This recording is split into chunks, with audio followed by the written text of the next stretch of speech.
नमस्ते बच्चों। हम लोग हमारा इकाई 20 वायु के बारे में चर्चा कर रहे थे। हमने अपनी पिछले कक्षा में वायु के बारे में क्या क्या पढ़ा। हमने वायु के बारे में क्या पढ़ा कि जीवित रहने के लिए हमारे लिए किसकी जरूरत होती है। सबसे पहली आवश्यकता जो है वायु की होती है ना। और हम ये कैसे जानेंगे कि हमारे आसपास वायु है, इसके बारे में हमने चर्चा किया। फिर हमने वायु में विभिन्न गैसों की प्रतिशतता के बारे में हमने चर्चा किया। और वायु में जल वाष्प की उपस्थिति और वायु में ठोस कणों की उपस्थिति के बारे में भी हमने क्या किया, हमने चर्चा किया। फिर हम किसके बारे में चर्चा कर रहे थे, धुएं में ठोस कणों की उपस्थिति। ठीक है, आपको पता है ना, जो धुएं की वजह से जो है क्या होता है, हमारा पूरा स्वास्थ्य खराब हो जाता है ना। थकावट या सुस्ती होती है, सिर दर्द होती है, आंखों में जलन होती है अगर आप धुएं के पास आओ तो, एलर्जी हो जाती है कई लोगों को, सीने में दर्द होती है, फेफड़े संबंधित बीमारियां होती है, गले में घाव हो जाता है। तो ये सब क्या है, धुएं से जो स्वास्थ्य पर पड़ने वाला हमारा प्रभाव है। तो आज हम देखेंगे वायु के घटकों का उपयोग। तो वायु के विभिन्न घटक जैसे कि ऑक्सीजन, नाइट्रोजन, कार्बन डाइऑक्साइड हमारे लिए क्या है, बहुत आवश्यक है ना। तो ऑक्सीजन किसके लिए जरूरत होती है, हमारे श्वसन के लिए, है ना। तो ऑक्सीजन श्वसन के लिए, श्वसन के लिए क्या है ऑक्सीजन, श्वसन क्रिया के लिए ऑक्सीजन जो है बहुत जरूरत होती है, यानी बहुत जरूरी है। सांस लेने की क्रिया में कौन सी गैस ली जाती है, कौन सी ली जाती है, ऑक्सीजन। ठीक है, तो ऑक्सीजन क्या है, एक प्राणदायक गैस है। और श्वास संबंधी रोगियों को ऑक्सीजन सिलेंडर से, अगर कोई किसी को सांस लेने में तकलीफ हो तब क्या करते हैं, ऑक्सीजन सिलेंडर्स का, ठीक है, ऑक्सीजन सिलेंडर उनको लगा दिया जाता है अगर क्या है, किसी को भी श्वास लेने में तकलीफ हो ऐसे रोगियों को। और ऑक्सीजन सिलेंडर के द्वारा क्या दिया जाता है, उन्हें कृत्रिम श्वास दी जाती है। अगर हम कभी अधिक ऊंचाई पर या समुद्र की गहराई पर जाने पर क्या होता है, ऑक्सीजन की मात्रा में परिवर्तित हो जाता है ना, हमें पता है परिवर्तन आता है, कम हो जाती है ऑक्सीजन की, क्या होती है, कम हो जाती है। तो अधिक ऊंचाई और गहराई, ठीक है, अधिक ऊंचाई और क्या है, गहराई, तथा गहराई, जैसे समुद्र के गहराइयों तक जाते हैं तब सब क्या है, वहां पर ऑक्सीजन सिलेंडर वे साथ लेकर चलते हैं, क्योंकि किसकी कमी हो जाती है, ऑक्सीजन की। तो इसकी कमी को पूरा करने के लिए जो पर्वतरोही है, समुद्र में गोताखोर जो है, अंतरिक्ष यात्री सभी क्या करते हैं, सांस लेने के लिए ऑक्सीजन के जो सिलेंडर है उसको वे ले जाते हैं। ठीक है, तो अब हम देखते हैं ऑक्सीजन जो है किसी वस्तु को जलने में कैसे सहायता देती है। ठीक है, तो हम वायु के घटकों के उपयोग के बारे में बात कर रहे हैं। तो अभी हम क्या देखते हैं कि ऑक्सीजन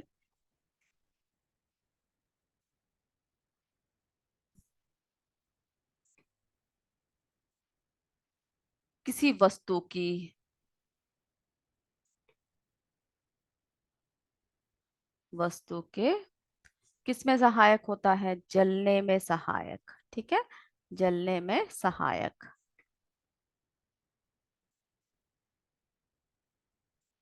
तो यदि जलती हुई मोमबत्ती पर आप क्या करो, अगर एक गिलास ढक दो, गिलास से क्या करो, ढक दो, तो क्या होता है, तो आप देखोगे कि ऑक्सीजन ना मिलने के कारण क्या हो जाता है, मोमबत्ती बुझ जाता है। ठीक है, मोमबत्ती क्या हो जाता है, जलते हुए मोमबत्ती के ऊपर अगर आप कोई बर्तन या ग्लास रख दो तो ऑक्सीजन की कमी की वजह से वो मोमबत्ती बुझ जाती है। अब हम देखते हैं नाइट्रोजन। तो यानी जलने में भी हमने देखा ये सहायक है ऑक्सीजन। नाइट्रोजन का प्रयोग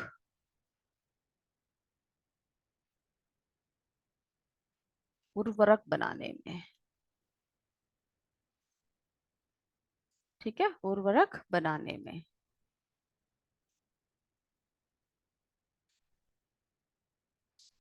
नाइट्रोजन का प्रयोग उर्वरक बनाने में देखते हैं कैसा होता है।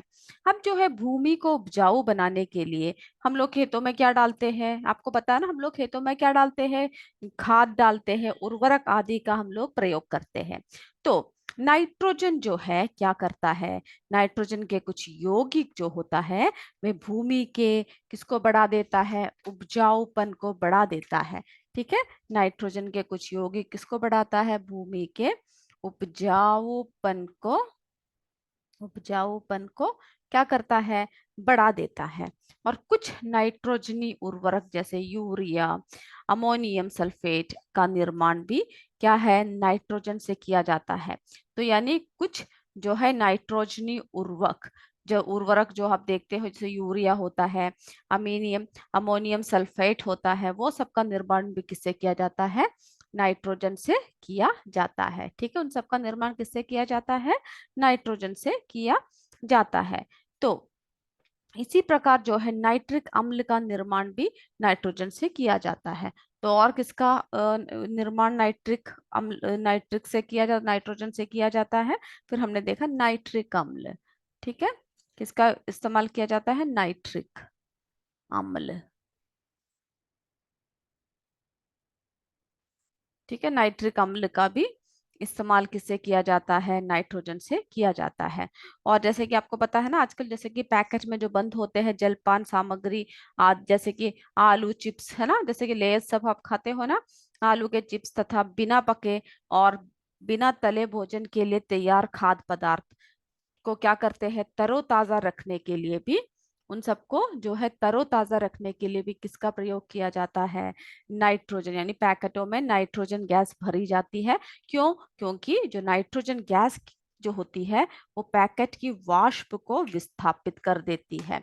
तो हमने देखा जो पैकेटों में जो खाद्य पदार्थ आते हैं उन सबको भी क्या किया जाता है, उन सबको भी बचाने के लिए या खराब ना होने के लिए किसका इस्तेमाल करते हैं, हम लोग जो है नाइट्रोजन गैस। ठीक है, नाइट्रोजन गैस जो है पैकेट की क्या करता है, उसमें नाइट्रोजन गैस भर देते हैं जो पैकेट की वाष्प को विस्थापित कर देता है। तो हमने नाइट्रोजन का प्रयोग देखा। अब हम देखते हैं,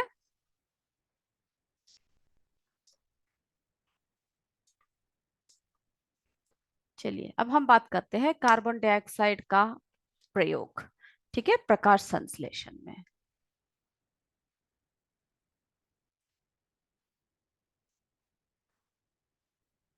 कार्बन,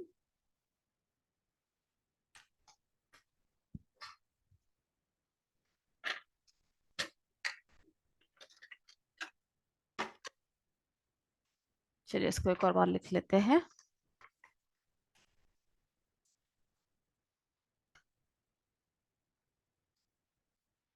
कार्बन डाइऑक्साइड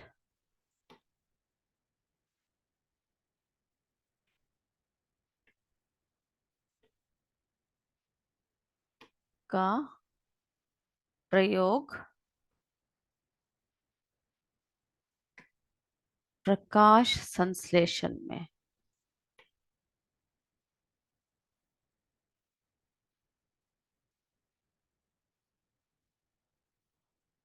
चलिए, तो जो है पेड़ पौधे, पेड़ पौधे जो है प्रकाश की उपस्थिति में, हम सबको पता है जो पेड़ पौधे जो होते हैं वे क्या करते हैं, जो प्रकाश की उपस्थिति में, किसकी उपस्थिति में करते हैं, प्रकाश की जो उपस्थिति में वे क्या करते हैं, प्रकाश की उपस्थिति में कार्बन डाइऑक्साइड तथा जल की सहायता से, है ना, कार्बन डाइऑक्साइड तथा क्या होता है, कार्बन डाइऑक्साइड तथा जल से प्रकाश संश्लेषण की क्रिया द्वारा क्या करता है, भोजन तथा ऑक्सीजन का निर्माण करता है। तो क्या देखा हमने, जो पेड़ पौधे हैं, ठीक है, पेड़ पौधे में भी क्या है, प्रकाश संश्लेषण की क्रिया से क्या है, उसमें जो उपस्थित कार्बन डाइऑक्साइड है ना, उसमें जो उपस्थित क्या है, जो कार्बन डाइऑक्साइड है और जो जल है, जल से क्या है, वे प्रकाश संश्लेषण की क्रिया करते हैं, जिसके द्वारा जो होता है भोजन तथा ऑक्सीजन का, इसके द्वारा प्रकाश संश्लेषण की क्रिया द्वारा जो है किसका निर्माण करते हैं वे, भोजन तथा ऑक्सीजन। है ना, वो ऑक्सीजन बाहर छोड़ते हैं जो हमारे लिए प्राणदायिनी गैस होती है, ऑक्सीजन। ठीक है। अब जो है एक और है, कार्बन डाइऑक्साइड गैस जो है आग बुझाने में सहायक होता है। ठीक है, कार्बन डाइऑक्साइड गैस जो है क्या है, आग बुझाने में भी हमें सहायता करती है। तो कार्बन डाइऑक्साइड जो गैस है वो क्या है, आग को बुझाने में सहायक,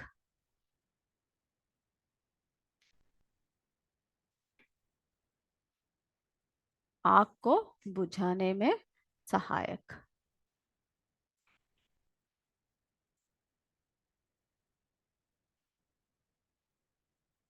ठीक है। तो इसमें जो है एक परीक्षण आपके किताब में दे रखा है। जरा पहले हम लोग क्या करते हैं, उस परीक्षण में जो चित्र 20.6 जो दे रखा है, उस चित्र को जरा हम लोग क्या करते हैं, जरा हम लोग उस चित्र को देख लेते हैं। ठीक है, देख रहे हो है ना, कार्बन डाइऑक्साइड गैस आग को बुझाने में सहायक। तो इसमें क्या है, एक मोमबत्ती को एक ग्लास की तली पर चिपका रखा है ना, और एक चम्मच खाने वाला सोडा, क्या है, एक चम्मच खाने वाला सोडा, यानी उसे हम क्या बोलते हैं, सोडियम बाइकार्बोनेट, ठीक है, गिलास में डाल दिया। हमने क्या कर दिया, इस खाने के सोडा यानी सोडियम बाइकार्बोनेट को हमने कहाँ पर डाल दिया, हमने इस गिलास में हमने डाल दिया। ठीक है, गिलास में हमने डाल दिया। अब जो है गिलास में डाले क्या करते हैं, हमने उसमें डाल दिया। अब जो है मोमबत्ती को जला दे, फिर क्या करना है, हमें मोमबत्ती को जला देना है। अब गिलास में मोमबत्ती की आधी ऊंचाई तक क्या करना है, सिरका डालने, देख रहे हो ना, सिरका जो हम अचार सब में इस्तेमाल करते हैं, है ना, खट्टा होता है। तो सिरके को क्या कर रखा है, हमने जो है आधी गिलास यानी इस गिलास के जो है आधी भाग तक हमने क्या कर दिया, हमने सिरका डाल दिया। अब क्या दिखाई देता है इस सिरके में, जब ये देख रहे हो ऐसे बुलबुले दिखाई देंगे, तब क्या होगा, बुलबुले निकलते दिखाई देते हैं, तथा मोमबत्ती क्या होता है, ये बुलबुले जब निकलता है तो मोमबत्ती बुझ जाती है। क्यों, क्योंकि जो खाने वाले सोडा है ना, खाने वाले सोडा सिरका में उपस्थित क्या है, एसिटिक अम्ल, कौन सी अम्ल होती है इसमें, एसिटिक अम्ल से क्रिया करके कार्बन डाइऑक्साइड गैस बनाती है। तो ये खाने वाला सोडा और सिरका जो है आपस में क्रिया कर कर क्या बनाती है, कार्बन डाइऑक्साइड गैस बनाती है, जो जलती हुई मोमबत्ती की लौ को बुझा देता है। ठीक है, तो इस गुण के कारण क्या है, हम लोग जो है कार्बन डाइऑक्साइड गैस का उपयोग किसमें करते हैं, अग्निशामक यंत्र में आग बुझाने के लिए हम लोग इसको करते हैं। ठीक है, तो क्या करते हैं, इसको हम लोग इस तरह से इस्तेमाल करते हैं। अब जो है अगला देखते हैं, अग्निशामक यंत्र क्या है। ठीक है, किस तरह से आग बुझाती है, कैसा वर्क करता है।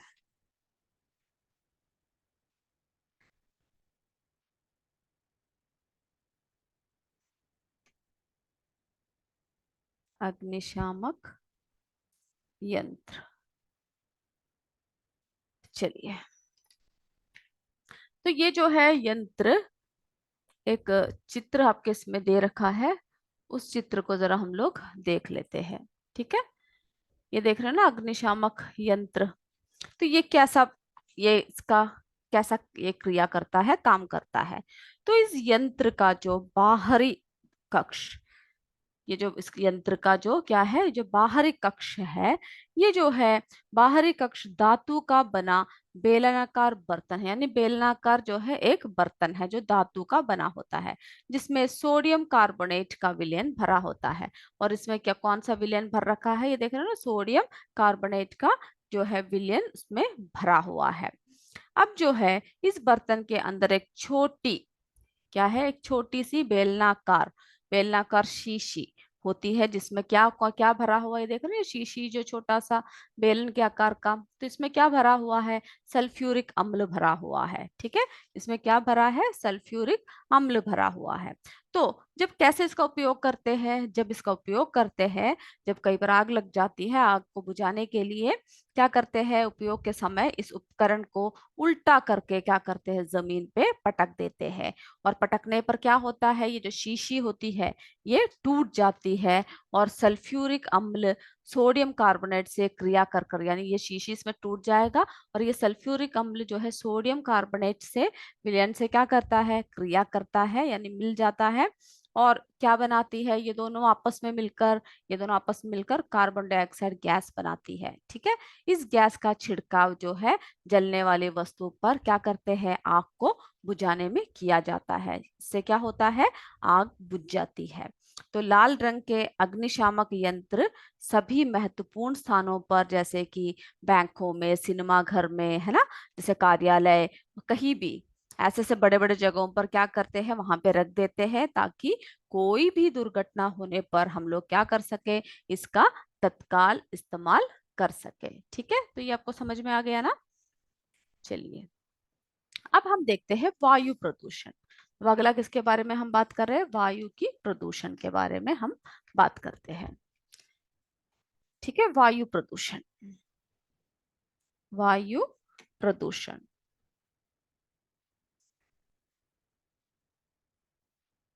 चलिए, तो आपने महसूस किया होगा कि जब वातावरण में क्या होता है, बहुत धूल के कण, धुआं आदि जब बहुत अधिक मात्रा में होता है, तब क्या होता है, वहां का वातावरण काफी प्रदूषित हो जाता है ना।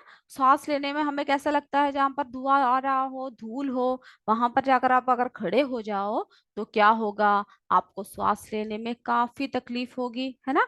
क्यों, ऐसा क्यों होता है, क्योंकि ऐसे वातावरण में जो वायु के संघटक है के प्रतिशत में क्या होता है, परिवर्तन होता है। ठीक है, वातावरण में वायु के जो संघटकों के प्रतिशत में परिवर्तन हो जाता है, इस वजह से क्या होता है, वायु प्रदूषण होता है।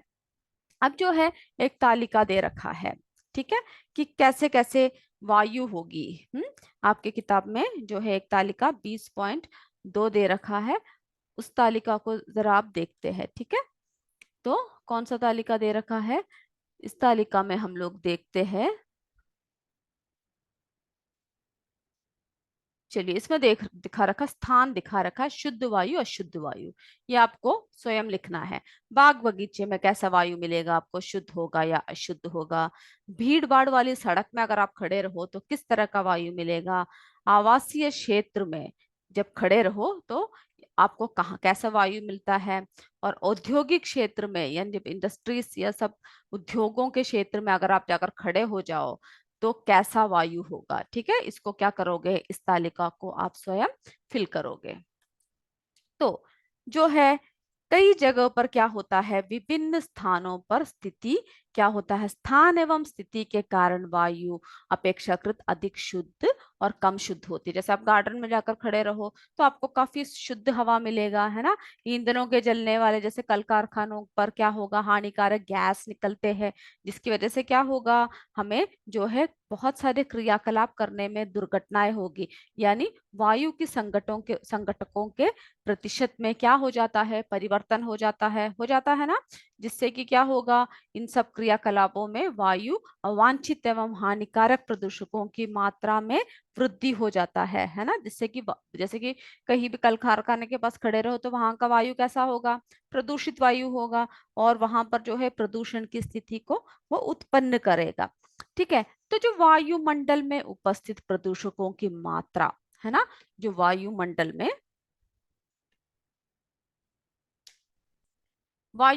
में जो उपस्थित प्रदूषकों की जो मात्रा में वृद्धि वृद्धि से वायु की उपस्थिति, विभिन्न गैसों की प्रतिशतता में परिवर्तन होना ही क्या है, वायु प्रदूषण है। तो वायु प्रदूषण क्या है, यानी वायुमंडल में उपस्थित जो प्रदूषक है उसकी मात्रा, जब प्रदूषण की मात्रा, प्रदूषकों की मात्रा में जब वृद्धि हो जाती है, तब क्या होगा, जो वायु में उपस्थित जो गैस होते हैं उन सब की प्रतिशत में परिवर्तन हो जाता है, जिसे हम क्या कहते हैं, वायु प्रदूषण। ठीक है, यह क्या है, ये मानव स्वास्थ्य, जीव जंतुओं एवं पेड़ पौधों सभी के लिए कैसा होता है, बहुत ही हानिकारक होता है। और जो है वायु प्रदूषण जो है कई कारणों से होता है, जैसे कि शहरीकरण। आजकल क्या है, हर जगह शहर है ना। गांव सब चले गए, क्या हो गया, शहरीकरण। सभी बड़े बड़े घर बना रहे, फ्लैट्स बना रहे हैं, है ना। तो शहरों का विकास हो गया। फिर क्या हो गया, औद्योगिकरण। ठीक है, यानी बड़े बड़े उद्योग, मनुष्यों की आवश्यकताओं को पूर्ति करने के लिए क्या हो गया, बहुत बड़े बड़े उद्योग आ गए, औद्योगिकरण हो गया, जिसकी वजह से क्या हो रहा है, वायु प्रदूषण। फिर क्या है, वाहनों की संख्या में जो है, वाहनों में वृद्धि, यानी वाहनों की संख्या में क्या हो गया है, वृद्धि हो गया है। ठीक है, वृद्धि हो गया है, जिसकी वजह से क्या है, जो है वायु प्रदूषित होता जा रहा है। ठीक है, वायु प्रदूषण जिसकी वजह से फैलता जा रहा है। तो प्रदूषक के कारण, क्या क्या कारण है प्रदूषक के, यानी प्रदूषण के जो मुख्य कारण है, जैसे वायु प्रदूषण के मुख्य कारण, कार्बन मोनोऑक्साइड, ओजोन, है ना, नाइट्रोजन के ऑक्साइड, क्लोरोफ्लोरोकार्बन, सल्फर डाइऑक्साइड, ये सब क्या है, इनके मुख्य कारक हैं। अगर हम लोग क्या करते हैं, अगर हम लोग नाक द्वारा श्वसन करते हैं, तो नाक में क्या है, छोटे छोटे, आपको पता है, छोटे छोटे रोम होते हैं हमारे नाक के अंदर, जो धूल को, धुएं के कण को, यानी जो धूल के कण को सबको क्या करता है, नाक के अंदर जाने से रोकता है।